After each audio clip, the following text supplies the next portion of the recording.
This is my good friend Benjamin Franklin, and you may be wondering just how many of these do you need in order to guarantee your happiness? In 2008, the Nobel Prize winners Daniel Kahneman and Angus Deaton conducted a study that was supposed to answer the question, does money actually buy happiness? That study resulted in what is now the famous acknowledgement that an increase in earnings does increase your happiness up until you hit around $75,000 a year. But that was only part of the answer. Really what they established was a range between $60,000 to $90,000 a year. But none of those numbers answers the actual question or tell the full story, because not only has inflation changed those numbers so much since 2008 that they're inaccurate, but also new research shows a different answer. So here I want to take the time to reconcile what these studies say, and more importantly, what it means for us as everyday folks who live in a world that runs on money. The 2008 study between Daniel Kahneman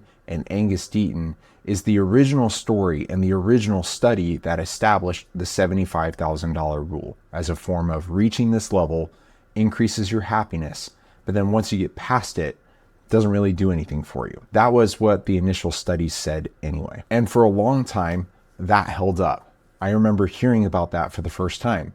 And in my head, I even remember thinking, oh, that makes sense. Of course, when I first heard about it, I was in college and I wasn't really making that much money. And when I found this second study on the relationship between money and happiness, it caused me to second guess myself and the initial thought that I didn't need a ton of money in order to be happy. This second study was produced in 2021, so shortly after the pandemic. And there were a couple of key differences right out of the gate. The 2008 study was done using yes or no questions, asking people how they evaluated their lives. Basically simple yes, no, 1, 0 binary responses. The 2021 study was done by Matthew Killingsworth.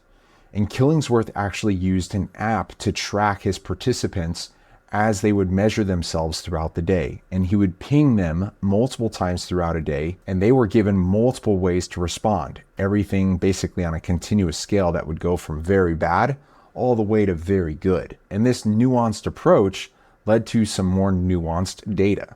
And what the data showed with Killingsworth's study was that people's happiness or perceived well-being increased all the way up to $500,000. And obviously that is a huge difference from the standardized $75,000 that a lot of people had come to believe. And it created a little bit of a stir in the economics community, including with Daniel Kahneman, the Nobel Prize winner. And so then in 2023, Killingsworth and Kahneman sat down to collectively review their data, review their assumptions, and see where each other was correct, where each other was wrong, and how they could merge these two data sets together to determine what was really going on behind the scenes. And what they found together was profound. With the first study with Kahneman and Deaton, the reason it got capped off at the high mark of $90,000 and the low mark of $60,000 was because of the nature of the questions. The questions were designed to probe for unhappiness as opposed to happiness.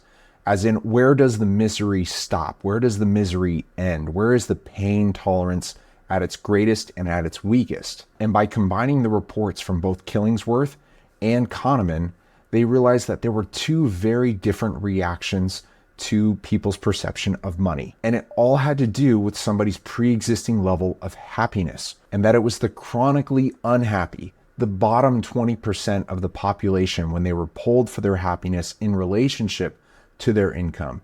Those were the individuals who were stuck in that range of $60,000 to $90,000. But those with average levels of happiness or above, those were the individuals who experienced greater levels of life satisfaction as their income started to increase all the way up until they hit $500,000. And to cap it off, those who were naturally had a better, optimistic, happier mood were those people who enjoyed money even more than the average. And in my own words, looking at the data, you can see clearly that there is a strong relationship between money and happiness, but that they're two separate and distinct things. That money doesn't cause happiness and happiness doesn't bring money, but there is a strong corollary benefit to the two. And so while happiness is improved by income, it's not created by income. It's a separate skill. It's something totally different. But what income can do is relieve the stress of survival. It can unload a burden, more or less, which is one prevailing theory as to why it did so little for the unhappiest of the sample population. Because once they got past that $90,000 threshold, or what is now about $130,000 in today's money, it didn't really do much for them. And of course, it's true, money does provide more opportunities.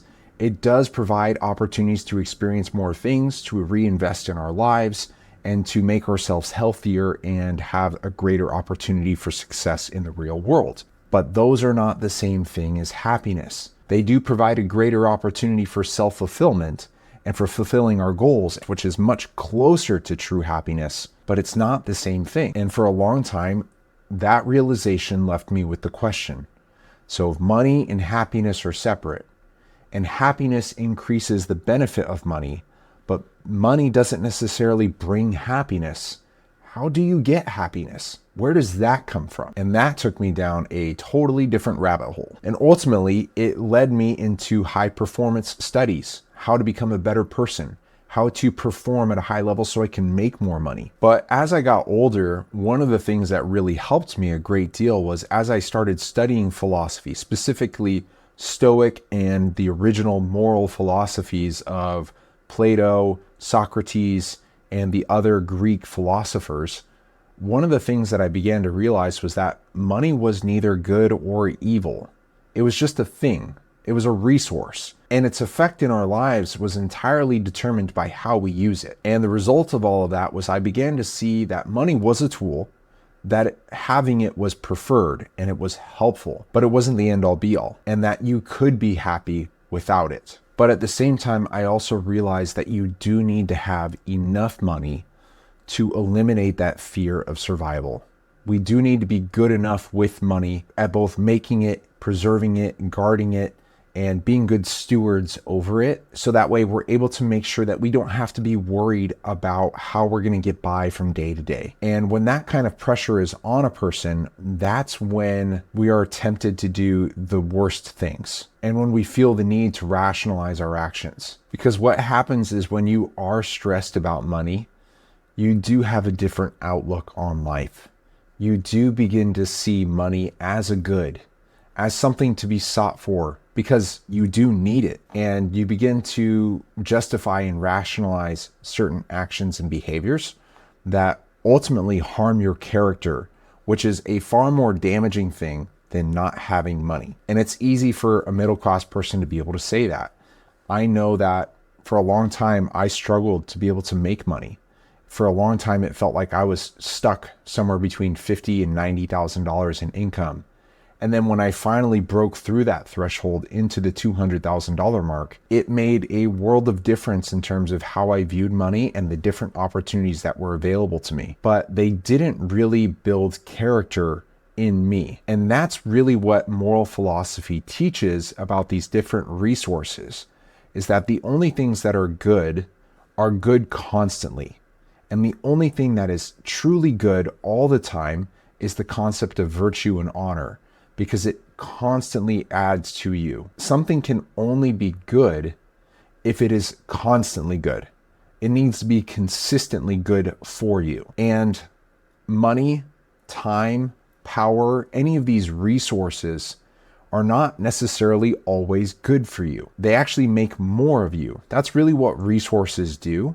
They allow us to be more of what we already are. And they're more of a revealer of a person's character than a determining factor in a person's character. And learning that difference was not possible until I started to experience the differences in income between $50,000 to $90,000 to $200,000. Because then I got to see and experience people at different levels. And I realized that as I made more money, I wasn't really a different person. I was just doing more of the same things as I did before. It caused me to realize that my perceived well-being certainly went up as I made more money, but my character was not changed. And one of the lessons that I learned from all of this was that I needed to see money for what it was. And the same goes with time, freedom, power, relationships, influence, any of these resources. that create opportunities and create ways for us to move, but they're really just advancing more of who we already are. And what I realized is that I needed to work on my own character and self-development in order to be a better steward of money. I had to learn both the skills and the capacity of money at a higher level, but then I also had to learn the character of myself and strengthen that in such a way that I wouldn't be tempted by the different access points and the different ways to screw up my life as a result of having money. And what I had to learn was not to love or to fear money, but rather to just acknowledge it for what it was: a tool, a resource, something that I could use to advance my objectives. Ultimately, what I had to do is I had to reconcile both my physical and temporal needs also with the spiritual reality of what joy and happiness really are. Because in my mind and from my worldview, hope and joy are something that we have constant access to. They are a matter of choice and a matter of perspective. And so ultimately, money does not buy happiness. It does provide us with the necessities of living, and it does provide us with an opportunity to test and to measure ourselves on a day-to-day basis in terms of productivity, so long as our income is determined by our level of production, whether that's in a commission-based position or some kind of entrepreneurship or artistic endeavor where we are paid based on results. However you want to do it, but that's what money can do. It does, of course, allow for us to purchase and to do things. It's a medium of exchange, but beyond that, it's just money. It's a resource and it's a tool. And ultimately, happiness is a different skill. Joy is a different skill. And having a correct perspective on life is what allows us to enjoy our money.